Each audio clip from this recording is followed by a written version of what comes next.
For women who might be nervous about having this conversation, how would you recommend opening that up with their employer? Well, there's no easy way to say it. If this is a sensitive topic, sometimes it's easier to first go to human resources. So there's like HR is going to be more prepared to know these rules, to know these accommodations, and then HR can support you in navigating the accommodations with your direct manager. But if you have a manager that you trust, I would just tell them like, hey, I just want you to know that I'm going through a fertility journey right now, and it's stressful, but I'm also feeling confident. And this is important. I want you to know that I will minimize any disruptions in the workplace because my job is very important to me. Often when bosses hear fertility or even pregnancy, they feel like it's the beginning of the end. They feel like the woman may leave or quit or have a baby and never come back.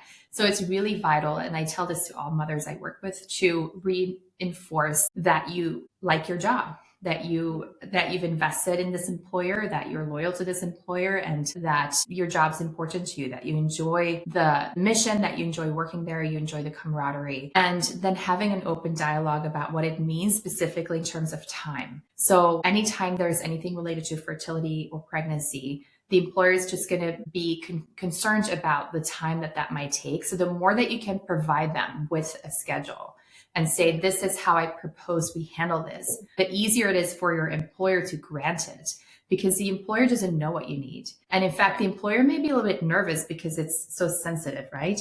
And the employer may be nervous to make suggestions or to make changes because they don't want to offend you. They don't know what you need. So it's always easier to come prepared with your own plan and to say, this is what I need. This is how we're going to do this. And the more empowered that you are, the more sturdy that you are, the easier it is to move through this in a collaborative, trusted way. But when you go to your employer and you tell them, I'm going through fertility issues, but I don't know what, and if you come with them with a lot of doubt and fear, like, I don't know what this means, I don't know if I'll feel well, they're going to start spiraling with you and they're not going to know how to best support you. So the best thing to do is actually write out your conversation. And you're free to email it to them if it's hard to do this in person, but then call them afterwards and say let me know if you want to talk about this. Having it written out in advance and also anticipating what they might say and then already thinking of how to rebut that or how to respond to that, so that you just create your own roadmap of how you want to run this conversation and staying in charge of the conversation. And also being really firm, right? Like, we want to be kind and professional, but these are your rights. An employer is not allowed to not follow the law, right? It would be like saying oh, I'm just going to choose to drive through the red light.